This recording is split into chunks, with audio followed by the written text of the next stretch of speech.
Hi guys, today we are starting with the introduction to the investment banking. In this video, we will learn about the what is the investment banking, what are the branches of investment banking, and how investment banking work, what is the actual meaning of investment banking, and what is the career options in investment banking firms.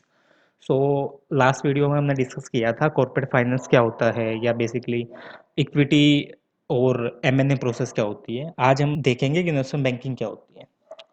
First सबसे पहले हमें इस word को समझना पड़ेगा, investment plus banking. This is like a very big word, इसमें काफ़ी सारी चीज़ें आती हैं इन्वेस्टमेंट बैंकिंग वर्ड में। और आप अपने आप को इन्वेस्टमेंट बैंकिंग में बोल सकते हो। अगर आप किसी इन्वेस्टमेंट बैंकिंग फर्म में एक रिसेप्शन का काम कर रहे हो, तब भी आप वहाँ पे इन्वेस्टमेंट बैंकिंग फर्म में काम कर रहे हो। अगर आप वहाँ पे डील्स क्लोज करा रहे हो या एज इन्वेस्टमेंट बैंकर काम कर रहे हो, तब भी आप इन्वेस्टमेंट बैंकिंग फर्म में काम कर रहे हो। तो बेसिकली इन्वेस्टमेंट बैंकिंग फर्म में ये बात होती है कि आप काम किस स्टेज पे कर रहे हो, वो चीज़ मैटर करती है। इन्वेस्टमेंट बैंकिंग फर्म में काम करना कोई it's not a big deal, but आप काम किस स्टेज पे कर रहे हो। Either you are in the back office, either you are in the middle office, either you are in the front office.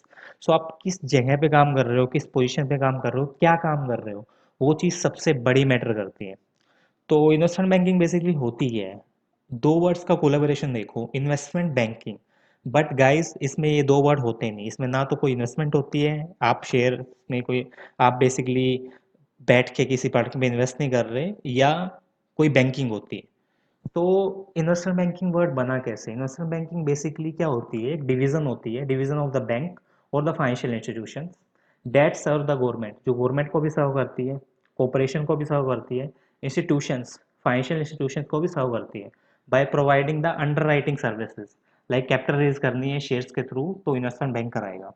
Merger acquisition, जो कंपनीज को merge कराना है, कोई गवर्नमेंट कंपनी मर्ज करानी है, गवर्नमेंट को किसी कंपनी को खरीदना है, या किसी पब्लिक प्राइवेट कंपनी को खरीदना है, प्राइवेट प्राइवेट दोनों आपस में खरीदना चाहते हैं, तो वो चीज़ें प्रोवाइड कराएगा। Investment bank act as a intermediate, ये इंटरमीडिएट का काम करते हैं, बीच में एज ए मीडिएटर का काम करते हैं इन्वेस्टर से बीच में।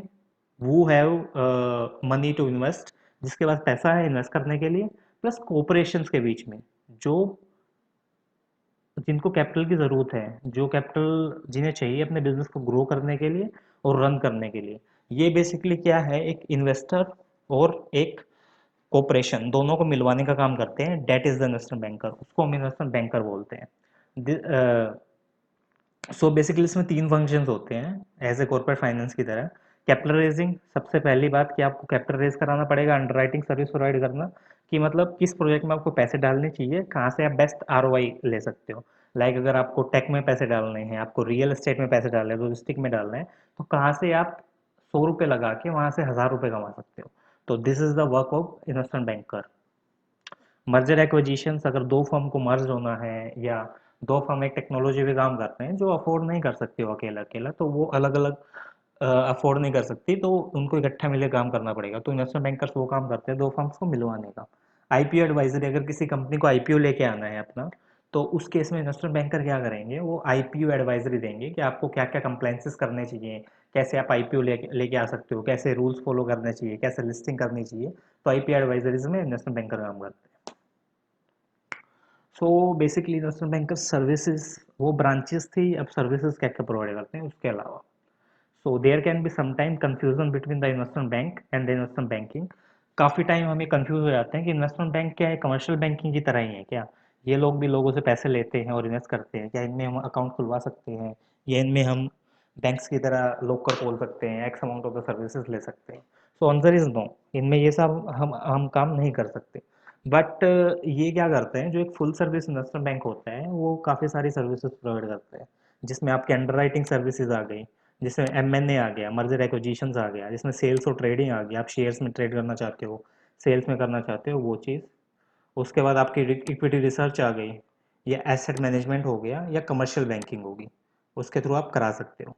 या फिर आपकी रिटेल बैंकिंग आ गई, या रिटेल बैंकिंग आपको करनी है। So investment banking division basically provide करती है underwriting and M and A advisory services.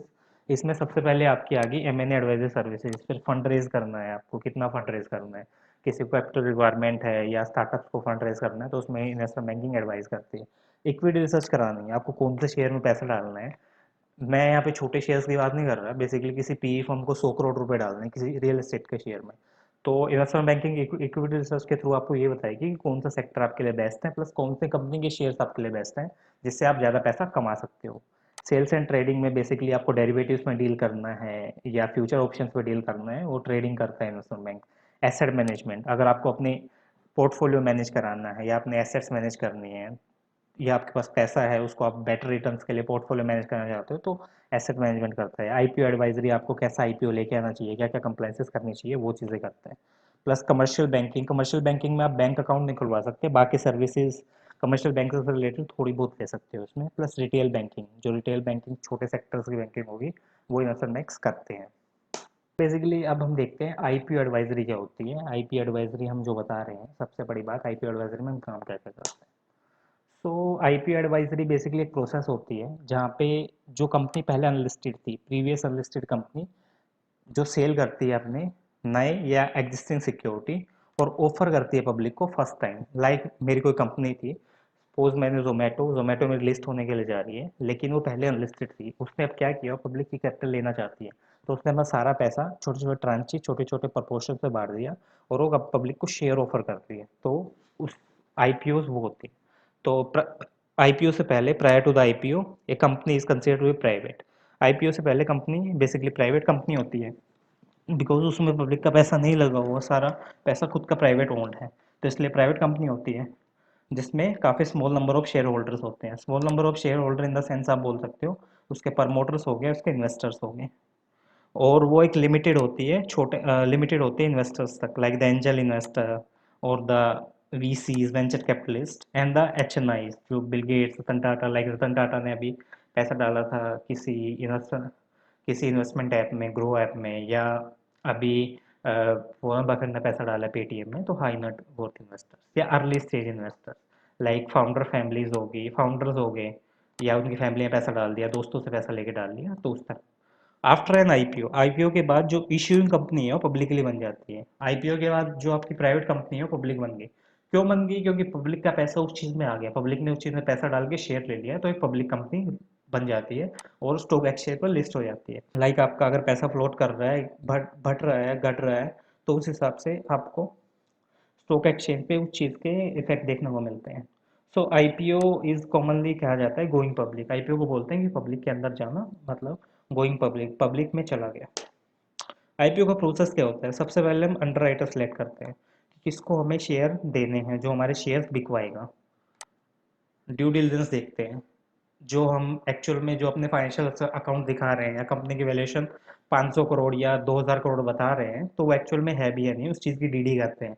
हर एक डॉक्यूमेंट को बिल्कुल अच्छी तरह देखा जाता है, हर एक डॉक्यूमेंट की ऑडिट की जाती है, इंटरनल ऑडिट काफ़ी डीप में, कि ये जो नंबर है वो सही है या गलत है। प्राइसिंग देखी जाती है कि आईपीओ की जो प्राइसिंग है वो एज पर द डॉक्यूमेंटेशन सही है, ओवर प्राइसिंग तो नहीं है या अंडर प्राइसिंग तो नहीं है। स्टेबलाइजेशन देखा जाता है कि ये कितनी स्टेबल होगी कंपनी, या स्टेबल कितना आईपीओ होगा आगे चल के, और कितना हम इसको पैसा कमा पाएंगे। ट्रांजिशन देखते हैं कि कितनी इसमें ट्रांजेक्शन होंगी एवरेज, और कितना आगे बढ़ेगा।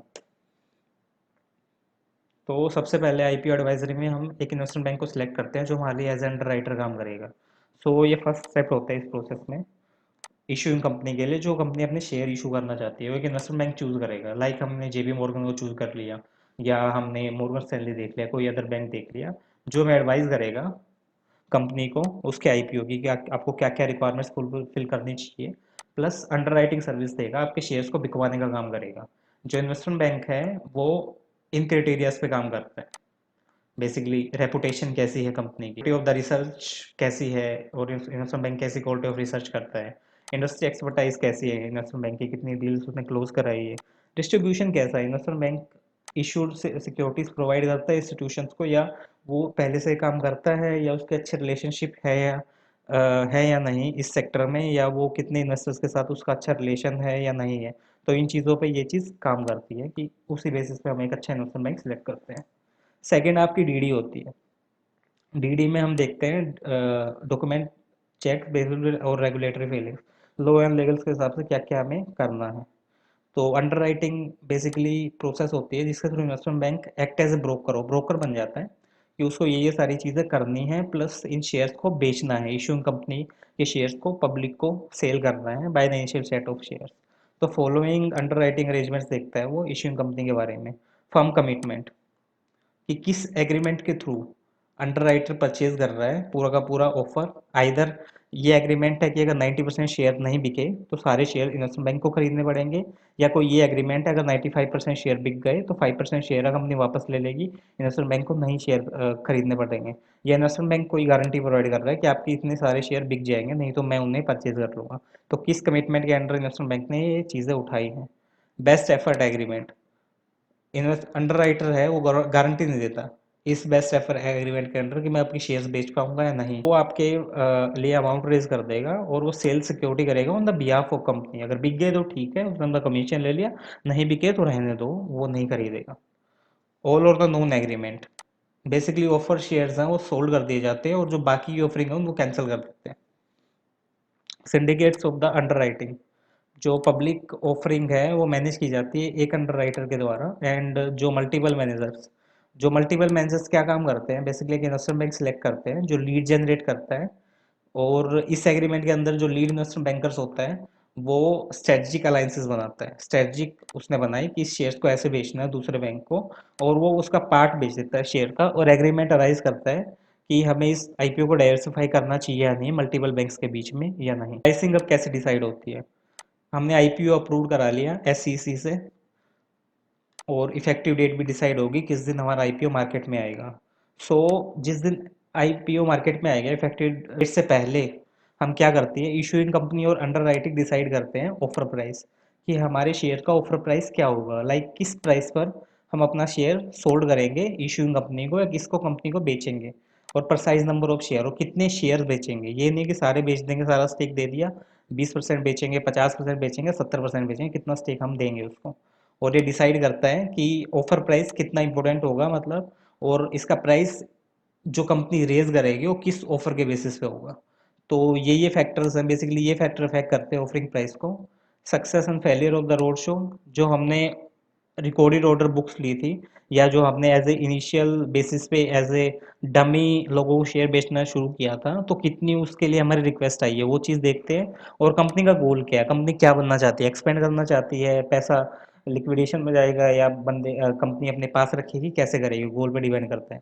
कंडीशन ऑफ द मार्केट, कैसी कंडीशन चल रही है मार्केट की, कैसी मार्केट है, ये सारी चीज़ें। आईपीओ अंडर प्राइस है तो इश्यूज क्या होंगे, फुल सब्सक्राइब हो जाएंगे, ओवर सब्सक्राइब हो जाएंगे पब्लिक के द्वारा, और जिसका रिजल्ट क्या होता है, इशूइंग कंपनी फुल वैल्यू भी शेयर्स की नहीं ले पाती। अगर आपका शेयर था 10 रुपए का, आपके पास सपोज 1 लाख रुपए की कैपिटल थी, और आपने 10-10 के हिसाब से 10,000 शेयर के उसे इशू कर दिए, लेकिन वो अंडर राइट हो गया शेयर, शेयर की वैल्यू आपने गलती से डाल दी 5 रुपए, तो आपके 50,000 आ पाएंगे, आपकी पूरी कैपिटल रिकवर हो ही नहीं पाई।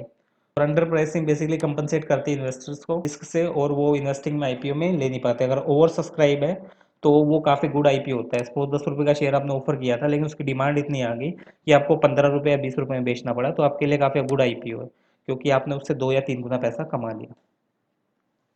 स्टेबलाइजेशन कैसे काम करता है, बेसिकली स्टेबलाइजेशन ऐसे काम करता है, आपने इशू कर दिया, मार्केट में भी आ गया, और अंडरराइटर ने क्या किया, एनालिस्ट को रिकमेंडेशन दी कि आपको ये शेयर खरीदना और ये शेयर बेचना है, और उसने मार्केट इशू कर दी, उसने मार्केट बना दी स्टॉक इशूड के लिए। जो अंडरराइटर है वो मार्केट की स्टेबिलिटी को देख लेगा, अगर वो मार्केट इनबैलेंस हो रही है, या वो परचेज आपके शेयर्स है ऑफरिंग प्राइस पे हो रहे हैं, उससे बिलो हो रहे हैं, तो स्टेबलाइजेशन देखेगा मार्केट आपने कितने स्टेबल है, मार्केट इस चीज़ को कैटर कर भी सकती है या नहीं, इन शेयर्स को खरीद सकती है या नहीं, या आगे बढ़ेगी या नहीं, वो सारी चीज़ें देख लेगा। और stabilization activity basically carried out होती है शॉर्ट पीरियड ऑफ टाइम के लिए, मतलब आप उसको 3 महीने के लिए देख सकते हो, 4 महीने के लिए देख सकते हो। ये नहीं है कि आपने 20-20 महीने या 1 साल के लिए उस चीज़ को देख लिया, आप उसको काफ़ी छोटे बेसिस पर ट्रैक कर सकते हो। और अंडर राइटर को इस टाइप पे फ्रीडम होती है ट्रेड करने की और इन्फ्लुएंस करने की प्राइसेस को, लाइक वो कितना चाहे जितना ट्रेड कर सकता है मार्केट को स्टेबल करने के लिए, या प्राइसेस को इन्फ्लुएंस कर सकता है अपनी मर्जी से, वो उसकी मर्जी है, उसके लिए वो कोई सस्पेंडेशन या कोई उस पर चार्जेस या पेनल्टीज नहीं लगेंगे। ट्रांजिशंस क्या होता है, बेसिकली फाइनल स्टेज होती है आईपीओ प्रोसेस की। ट्रांजिशंस में बेसिकली मार्केट कॉम्पिटिशन्स के लिए ट्रांजिशन होता है, लाइक ये जो 25 डेज हो जाते हैं हमारे आईपीओ को, उसके बाद शुरू होता है, और इसको क्विट पीरियड भी बोलते हैं, जो एससीसी ने हमारा बोला है कि ये मैंडेटरी है इस चीज़ के लिए। इस पीरियड के दौरान जो इन्वेस्टमेंट बैंकर क्या करता है, वो मैंडेट डिस्क्लोजर कराता है, लाइक डिस्क्लोजर और प्रोस्पेक्ट्स जो उसने उसमें कंडीशंस लिखी हैं और जो मार्केट फोर्सेस के हिसाब से ज़रूरी हैं, उन शेयर्स को पूरा करने के लिए उसको वो चीज़ फॉलो करानी ही पड़ेगी कुछ ना कुछ करके, और इसी से उसकी डील है क्लोज होगी।